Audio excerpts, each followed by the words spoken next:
Kwanzaa, what you gon' do? Spend it with my family, chill with the crew. We gon' share gifts, you don't have to spend loot. We celebrate culture, our African root. I believe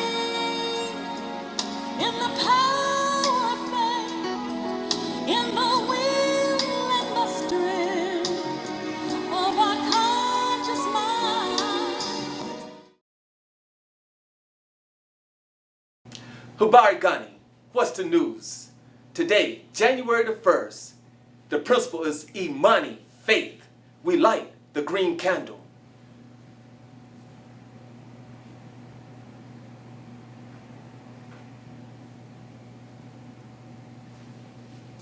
Imani, faith, is to believe in ourselves, our parents, our teachers, our leaders, and the righteousness and victory of our struggle.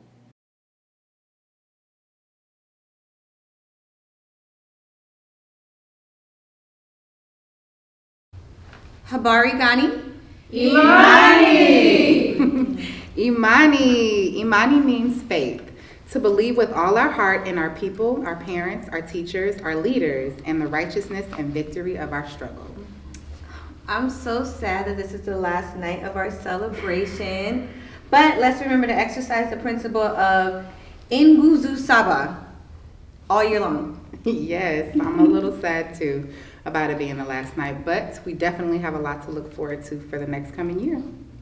Tonight we have local faith leaders joining us, educator and author Mateen Diop and Pastor Candace Brock. Yes, welcome to the celebration, you all. Thank Thank you so much for being here. We want to give you a chance to, if you don't mind, maybe share a brief bio about yourself and or organization that you represent with our viewers. So starting with Pastor Candace. Awesome. Well, my name is Candace Brock. I am a native of San Antonio. Wasn't born here, but definitely was raised here. I'm married to my husband, awesome husband, Reverend Dr. Frederick Gerard Brock. We have a beautiful daughter named Zoe. I'm a pastor of a local church plant or new church in the city, the Message Church. And we were getting ready to celebrate 3 years in 2021. And then I'm also a social worker. So I say that Jesus was one of the first social workers, so I'm glad to be following in Jesus' footsteps. So that's a little bit about me. Awesome. Welcome. Oh, okay. Well, my name is Mateen Diop. I am a native San Antonian, and I am an educator. I have been in education now for 25 years. So I've been everything from a teacher, principal. I've been fortunate to be a principal in the neighborhoods that I grew up in, the neighborhood schools I grew up in, Herman Hirsch Elementary, W.W. White Elementary, Sam Houston High School. So I am blessed in that sense that I've actually got a chance to lead the schools in the neighborhood that I grew up in.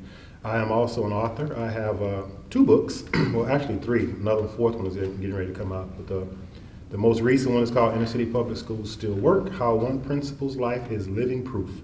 That came out in 2012. So I just kind of talk about what we do in public education. So I am a former student minister of the Nation of Islam under the guidance of Honorable Minister Louis Farrakhan. So here in San Antonio, so just done a lot and just happy to be here. Yes, thank you both my gosh for being here. Right. I'm sorry. You're talking too much. Well, let's get into it. How does faith factor into the Black community and the struggles we currently face? Pastor. Gosh, yeah. So, as I've been reflecting on this opportunity to talk today, it just makes me think that from the time of enslavement until current 2020, our faith has truly been the thing that has brought us through, right? We know that a majority of African Americans typically identify as being Protestant, whether it's Baptist, AME, Church of God in Christ, regardless of denomination. There's always been that faith factor that's been there. And so I do believe that it's with our faith that we've been able to navigate a lot of the racism, both covert or overt racism that we've had to endure. I mean, we essentially have to live double lives when you think about it. Mm-hmm. And so faith has been just that steadfast pillar in our community that says you can do it in spite of what it looks like. That's right. That's right. Sir, how does faith factor into the Black community and the struggles we currently face? I believe I would, and Pastor can speak more on this than me, but I believe the scripture says if you have faith the size of a mustard seed, you can say to the mountain, move, and it will be moved. And that mountain of fear, poverty, debt, those types of things. When you have that kind of faith, you have to have that kind of faith to endure what we've endured. Offset, we were talking about redlining, for example, here in San Antonio, and black people had to live. You had to live here, you had to work here, all because of the color of our skin. And it's faith that endured us, that took us through all of those things, that continues to this day. So having faith is an absolute requirement to get through what we have to get through as people. We may not walk around, it may look differently because you're in the Nation of Islam or you're a Protestant or you're whatever you are. You can call yourself whatever you want, but the bottom line is if you don't have faith, just a little bit of faith, like the scripture says, the size of a mustard seed, you're going to have that to get through. Well, I think that's extremely huge. You're right, that's hope, right? That's hope. Essentially is what we're talking about. And I agree, I think that as a people, we definitely are very hopeful people, and we use that power as a shield, right, to protect us, to get us through, and the next day to wake up to yet another news storyline, and et cetera, but yet I think we all still have this hope for a better day, a better tomorrow, Absolutely. leaving a better legacy, Absolutely. making true impactful strides in our community. Hence, what of all the people that we've talked to throughout the celebration, including you two, I think everyone's doing their part to, I don't know, instill hope within our community. So I think that's huge. It is. So I guess I want to kind of to get more specific on what you both feel are some ways that individuals can incorporate faith within their work, like within whatever it is that they're doing. I guess getting more specific, not so general. What are some ways, even maybe stories, if you want to share some testimonies, right, of people that you guys have come across where faith really made a difference and the outcome, if you will. Yeah, I think I don't mind sharing, and this is kind of part of my testimony. I'm a first-generation college student, and so just seeing, I grew up in the church, and then really that's where I got my start, right? I learned public speaking in church. I learned how to write lesson plans in church, not knowing that those skills and those tools would help me through college, and then working on a master's degree, but then now working on a terminal degree. And so now looking back, I'm seeing it was the faith of my grandmother, my great-grandmother, my grandfather, my mother, my father, who pushed me every day. And I didn't quite grasp it until I got older. And I was like, because of them, I'm able to do this. And so I often tell the story that in undergrad, those 2 degrees I got from my parents. They each get one. My master's degree was for me, and now my terminal degree is for my daughter, because I want her to know the standard here is that you can do it. There are people that look like you, that have extra letters behind their name, and it's possible, but it's truly by our faith. Her father, myself, but even just instilling in her, just to have that faith, like you said, that hope to know that you can do it. And yes, you may have to do some code switching, you might have to speak another language when you're in the boardroom, but just know that by faith you will make it. So that's kind of, that's an example in my own life of how faith has truly, in an educational standpoint, how it's pushed me to be where I am today. I love that. I'll share. So one of my favorite books is the autobiography of Frederick Douglass. It's a very short book. It's probably 50 pages. But he tells a story in that book, and if you know anything about Frederick Douglass, y'all are babies. I'm just saying. But Frederick Douglass, he literally ran from slavery to freedom. Literally ran from the South to the North. And if you ever had a chance to visit Washington D.C., you got to go visit Frederick Douglass's home. It's still there. It's beautiful. But anyway, his book, the autobiography of Frederick Douglass, he tells all these stories, right?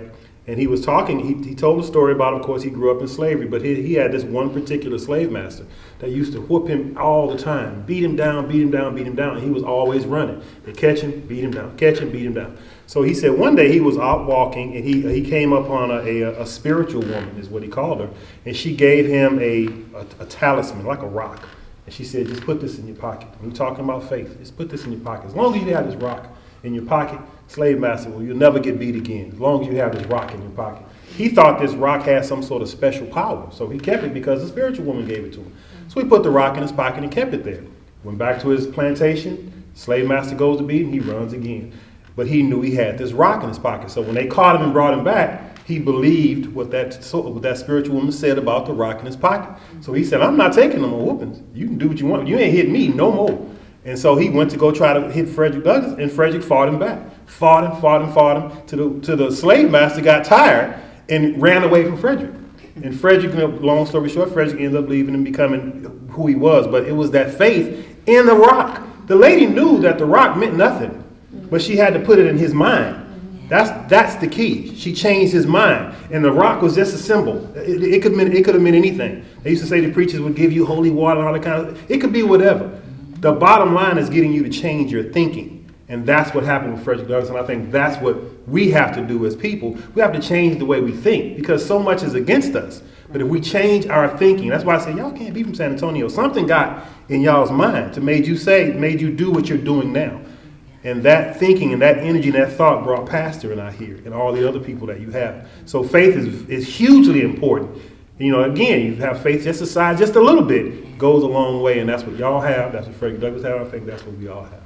Yeah, absolutely. And I just wanted to make a comment, Pastor, on what you said earlier as far as kind of like, we talked about in other evenings about having a seat at the table. What does that look like for us? And I know you mentioned you might have to code switch. You might have to essentially operate double lives Yeah, you do. You're right. in order to, but I'm going to tell you that my faith is that one day we don't have to do that. I agree. That Yeah.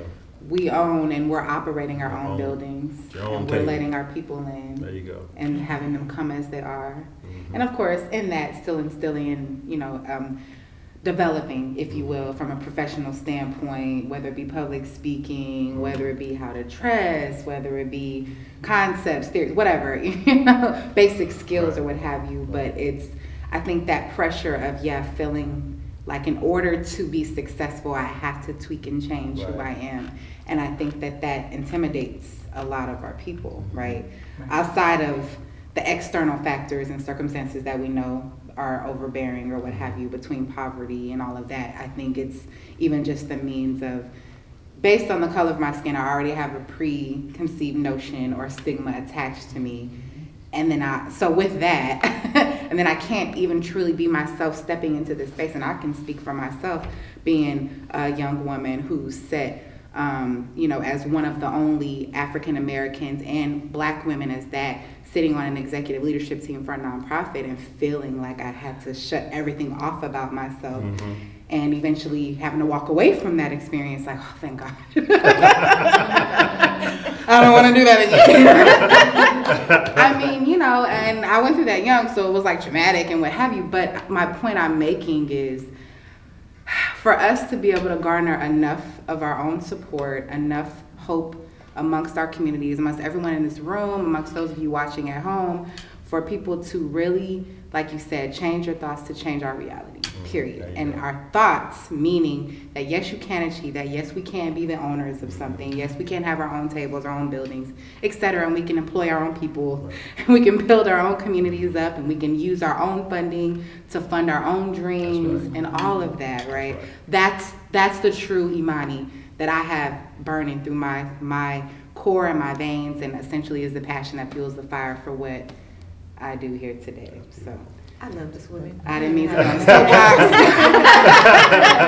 That's great. It just came out. That's beautiful. But yeah. I'll jump in when you just talked about doing cool. for yourself, Okay. and most of about Elijah Muhammad taught us a long time ago, even through Malcolm X and now Minister Farrakhan, to actually do for self. We used to have these products in the nation called Clean and Fresh Products. You go to Chicago, there's a beautiful restaurant there. I mean, own all the properties in Chicago. The minister owns properties in Michigan. I think the key is, like you just said, doing for self. I'm so proud of what you sisters are doing. I'm just sitting here enamored to be so young and do exactly what you're doing and have the mindset that you have. That's special. It's not, everybody doesn't do that. So I believe what you just said, and the code switching and all that kind of stuff. It's sad that we have to do that. And man, when I was growing up, that was it. You had to do it all the time. And now to watch you sisters and doing what you're doing and know you can just, I don't need your boardroom. I'll create my own boardroom. And I think that's exactly what the path that we need to take. So I mean, I just wanted to say that doing for self, exactly what you just said. And my daughter's 13 years old, and I'm hoping she follows in y'all's footsteps. Thank you. She can come and intern if you want to. We are open for interns. Well, I think the only thing I would like to add, I guess why I'm a little bit at a loss for words or whatever, mainly with this particular one, is because this year is my first year. I turned 30 this year, so this year is my first year kind of really being awakened to America, the truth of who we are as a people. And so having to like rewire my entire brain, I'm like trying to like, okay, well, what am I supposed to believe in? Okay, no more Christmas, Kwanzaa now, you know, all the, you know, trying to get back to my ancestral roots, if you will. So I guess I haven't really thought so much about faith, or maybe I just don't have that self-awareness that I have faith, or I don't know. But this is a really good topic, and it's going to make me go home and do a lot of self-reflection. Just FYI. But I'm lucky to have friends like her who you definitely, I know it's ain't about us right now, but I just love you so much. She teaches me about the crystals and everything I need to know. So it's good to have people that surround you that are good. And I'm going to think about this. Is all I'm going to say. I think it's great. So another question is, what are some ways that others can incorporate their respective faith into building up the Black community? Wow. I think just first of all, acknowledging that they have faith, right? There's this, I know oftentimes as a social worker, we often ask, you know, do you have faith, right? No, people automatically think, well, I don't necessarily believe in God, but it's like, okay, no. Do you believe in a higher power, a higher being? In my context, it is God, right? But in somebody else's context, it may be somebody else. So really just acknowledging, one, do you have faith? What gives you that to keep going every day, particularly being Black in America? We can just call it what it is, right? I can only speak to what we go through today. So it's like, what gets you up in the morning? What keeps you going even after you know blatantly you have been stopped because of the color of your skin? You know that you didn't get that job because of the texture of your hair. You know that because you went to a HBCU, they looked you over because, oh, it's not a PWI, right? So what is that? What is, you know, where does your faith lie? Kind of like Frederick Douglass, he was in that rock, but I believe that rock translated to something else for him. There you go. So really just one, acknowledging, but then being able to be comfortable in sharing your faith. As a pastor, but then also a social worker, even when I'm at the jail, right, this is my life. This is what I do. It looks different, right, because I'm in my setting. It has to look different, so I'm not proselytizing and going down there, you know, preaching fire and brimstone, but your life should be a reflection of the faith that you have in the Creator in which you worship. And so for me, this is everyday life for me, and my goal is if I can have somebody be encouraged just a little bit more, then I've done what God is calling me to do. So that would be my answer to that question. Just live it out. Yeah, that's beautiful. Yeah, you can have Freddie Gray and go on down the line, and all of our brothers and sisters that have been killed by police. They weren't killed because they were Muslim or Christian or Buddhist. They were killed because they were Black. That's the bottom line. So I say that, preface that to say that because faith is a universal principle. You don't have to believe in it, but it's there. It's like gravity. You don't have to believe in gravity. You go to the top of this building and jump and see what happens. You're going to fall right to the ground. Go jump in the ocean. You stay in there too long, you're going to drown because our bodies aren't made to, stay in the water that long. Those are universal principles. Gravity, swimming, and all that kind of, those are, does not matter what you believe. It takes 9 months from the egg being fertilized to the baby being born. I don't care what you believe, that's what it takes, 9 months. So faith is that principle. Faith, again, going back to have the faith the size of the mustard seed. It doesn't say as long as if you're Black and have faith the size of the mustard, if you're white and have faith the size of the mustard, it doesn't matter. If you have just a little bit of belief, ask and it shall be given unto you. Just ask and believe. And when you ask and believe and you have that kind of faith, our ancestors had to have tremendous faith for us to be sitting here right now. Frederick Douglass had the faith in the rock, whatever. There are so many of our ancestors on down the line that sacrificed and believed because they knew that this day would come. They knew that your 30-year-old self would be sitting here one day. They knew it. And so now you're walking on their legacy. So it's incumbent upon you now to go and learn and learn and learn. A year from now, you're going to know even more because once your mind has been stretched, it can never go back to those dimensions that it had because now it's stretched. It'll never go back. It's only going to get bigger and bigger. So faith is I believe it's a universal principle. You can say whatever you want to say. I can profess to believe what I want to believe, and at the end of the day, faith is going to stand there no matter what you say you are. We are our ancestors' wildest dreams. Yeah. We are. Yeah. Oh, what a cry. Oh, did you have anything else? No, I guess just the commentary that we are more alike than we are different. That's right. Mhm. That's right. You know, I think we live in a world that essentially perpetuates everything different. Seriously, there's a lot of separation, and I personally have never understood why, but I think as I became an adult and got a little older to comprehend the way of the world, capitalism and all of that jazz, that I mean, it makes sense because a united people is way too powerful to overthrow overthrow those in power, right? So if we're separated on even frivolous things, even down to what you both have said, is when we're talking about faith, we're not talking about race, creed. We're talking about having a belief in a higher power, period. Whatever you may call that higher power, that creator, we'll talk about that later. It's just the means of believing in something outside of yourself. There you go. Period, higher power, right? like What gets you up. So to what you said earlier, Shalonda, as far as wanting to explore that more, I think it's even just self-reflection of what gets you up in the morning. What is your fuel, right? Exploring that. And I think that's going to lead you internally to the divine answers that you're looking for with regards to your faith or your imani. Yes. Before we close out, could you all please share with our viewers where they can find or even support anything that you guys are working on? We want to bring that to the forefront of the viewers. Yeah, well, you can definitely check us out at The Message Church. We are on Facebook, all outlets on social media. We would love to have you join us. We are virtual because of Rona. We ain't playing with it. But definitely The Message Church, San Antonio. We'd love to have you, y'all. We keep it real relevant and relational. And we would just love to see you virtually in our virtual sanctuary. So, yeah. I see y'all all the time. You can find me again at social media at Dr. Mateen, or you go to my website, drmateendiop.com, or myallthingseducational.com. I have a new book coming out January sometime, so excited about that. But yeah, drmateendiop.com, hashtag at Dr. Mateen. Find out anything you need to know about. I'm an open book. Well, asante sana to you for joining us for this year's celebration. To you both. Thank Asante you. sana, which is thank you in Swahili. Very accurate. There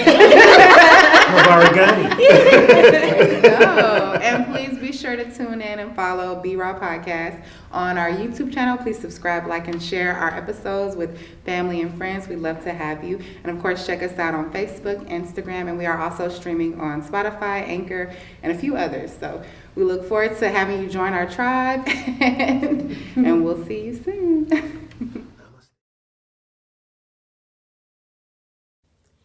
Damon and Matthias. There was once a king who was thought of as a tyrant. His people hated him. He really wasn't such a bad person, but he had very bad advisors, and they did cruel things in his name. They made him believe that he couldn't trust the people. So since he never listened to the people, he never found out what his advisors were doing. Whether he was a bad person or not, he was a bad king. In the town near the king's castle, there was a group of rebels. They decided that the only way to change things was to get rid of this king. They thought that if they had killed the king, his death would be a warning to the next king. So they held a meeting to see who would volunteer to assassinate the king. Among these rebels was a young man named Matthias. He said that he would volunteer, but that he had to wait for 2 days just until his sister got married. Their father was dead, and he was the only one who could perform the ceremony so that she could be properly married. They told him that they couldn't wait for 2 days because the king was going to be out of the castle the following day on a hunting trip, and it would be the only chance to get him. So finally, Matthias agreed to do it. He was hiding in the forest the next morning with bow and arrow ready, but someone saw him and warned the king before he got a chance to shoot. Matthias was captured and brought before the king. The king's advisor suggested that they bring Matthias to the town center and execute him in front of everybody as an example of what would happen to rebels. Matthias did not regret what he had done, and he accepted his fate, but he pleaded with the king to give him 1 day to take care of his family business and see his sister properly married. The king laughed and said, "I will let you go if someone else is willing to take your place and die in your place if you fail to return." Now, Matthias had a best friend named Damon. Even though Damon was not a rebel, he was a true friend to Matthias. There was nothing that they wouldn't do for each other. So Matthias called out to the crowd and asked for someone to find Damon. When Damon was brought there, the king asked if he was willing to take Matthias' place on the gallows until he returned. Much to the amazement of the king, Damon agreed. The king could not believe his ears, but since he had made a promise, he had to keep his word. Matthias was released, and Damon was chained in his place. Matthias rode as fast as he could, gathered his family together, and performed the wedding ceremony. He took care of all of his business and was heading back to the town center when his horse fell down and broke its leg. Matthias still had miles to go, and he was on foot. Meanwhile, the king, who never believed that Matthias would come back, was telling Damon what a fool he was. "I have never seen someone as foolish in all my life," the king said. "He is not coming back." "You have never seen true friendship," Damon answered. The king was sure that no man would voluntarily come back to his own execution, but Damon was equally sure that his friend would not leave him to die. Matthias had until midday to return. If he was not back by then, Damon would be killed. Matthias was running until he could hardly breathe, but he didn't slow down. Finally, he saw a man riding by and begged him for a ride. "Please," he pleaded, "I must return to the town center or my best friend will be executed in my place." Matthias quickly told the man his story, and he answered, "That's quite a story you would tell.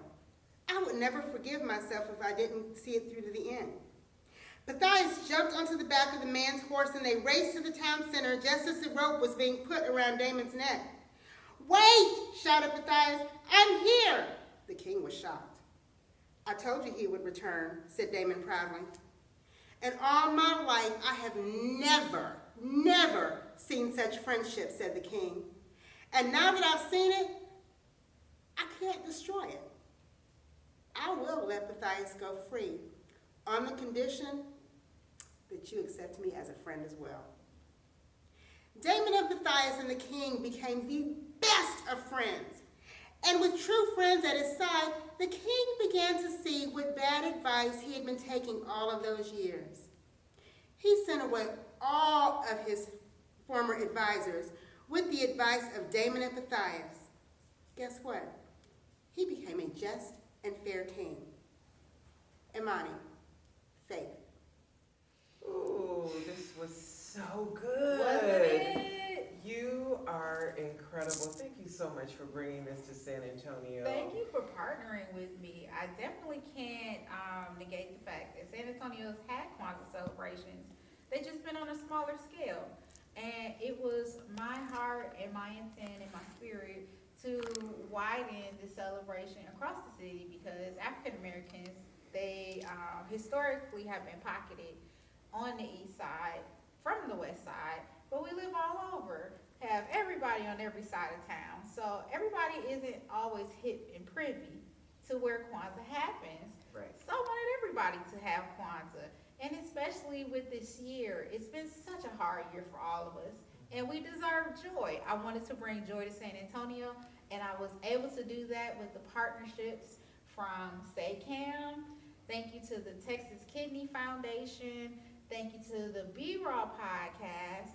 Thank you to Teatro Anansi. Thank you to the Whitty Museum for this beautiful space.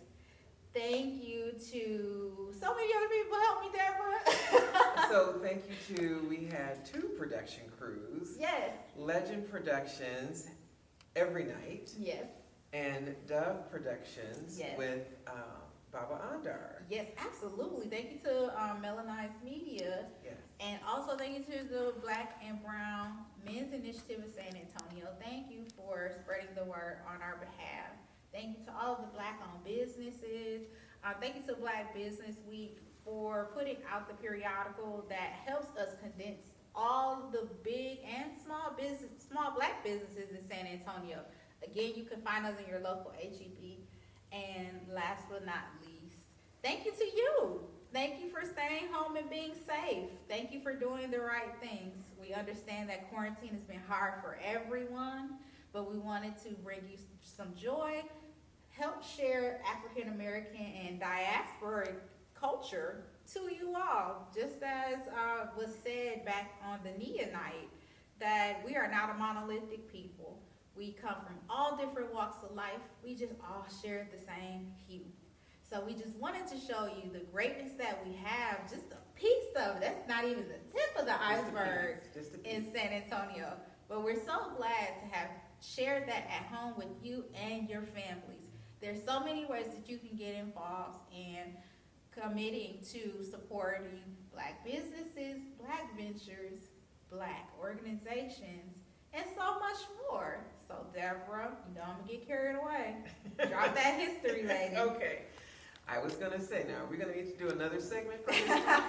Before we do history, you thanked SAAACAM, but I want to thank the staff. Yes. That has been here throughout the entire production of this. Absolutely. And our production assistant. Yes. So our last history lesson, Oh, at least. thank you to Nose Catering. The food was delicious. Yes, the Thank food you. was delicious.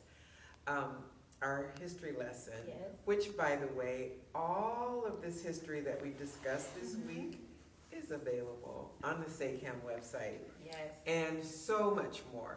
So we're going to talk about faith. Elizabeth Terrell Warren. Wow. Now, Elizabeth Terrell Warren was really someone that had faith in her community. Until 1940, there was not a school on the west side of San Antonio for African American students to attend until she advocated with the Edgewood School District to have a school. First, the school started in a church, and then it went to someone's house. Finally, the district built a one-room, dirt floor, air-conditioned building called George Washington Carver School in 1945. And although the conditions at the Carver School were a little, okay, I just told you, one room, no air conditioning, dirt, the students didn't feel deprived because of the extraordinary efforts of Mrs. Wren. They participated in the Junior Red Cross, the Y for Boys, Glee Clubs, sports teams, Girl Scout troops, parades, and so many other events. Mrs. Wren served as a Girl Scout troop leader at the Carver School, and in 1945, she was on a committee that formed the first camp for girls here in Texas that would house African American children. Wow. She was also a member of the Colored State Teachers Association, Colored Teacher State Association of Texas. And in 1954, she served as a consultant to the principals and supervisor section of the association. So last but not least though, in 1968, the Edgewood district built a new middle school, and it sat unnamed for 4 years until it was dedicated, the E.T. Wren Middle School. Wow. In 1972. Wow. She did pass in 1973. However, her efforts did not go unnoticed. Obviously, the school. Right. In 2000, a historic marker was erected to commemorate the school. And at the unveiling, a former teacher that worked with Ms. Wren said, Mrs. Wren was the type of woman that had a solution for everything. She had the ability to get what was needed and use it in the most beneficial way. Mrs. Elizabeth Terrell Wren is Imani. Wow, that's beautiful. Wow, I just got chills hearing that. That's Black girl magic. That is Black girl magic. thank She her. did that. She did that. Just like you did that. Just like you did that. And all the women Yes. that took part, we're not going to leave out our men. Absolutely. Because we could not be where we are without the Absolutely. strength of the men. So thank you all. We look Thank forward you. to seeing you next year. Yes. And who knows, we may be in person and virtual. Yes. We'll just see what Something to Say has to say about that. Well, thank you so much, San Antonio, for tuning in to our second annual Kwanzaa San Antonio Kwanzaa celebration. You said Kwanzaa twice. It's all right. So we're at the end of our celebration. I am sad. This has been such a wonderful experience. And I just want you all to remember the tenets of the Nguzu Saba, which are the 7 principles of Kwanzaa. Make sure that you are applying them to your life 365. By doing so, you're edifying yourself and you're building up our community as a whole. Thank you so much. Stay safe, wash your hands, and remember, San Antonio, stay masked up. Check on December 26th. Goodbye, Saint Nick. I light a black candle. Look, ooh, it's lit. First day of Kwanzaa. Umoja means unity. Ain't messing with my clique. Melanated, check the drip. Self-determination is the mantra. Constant elevation like the Haitians when they conquered their colonizers. Like a real life Wakanda, true believers.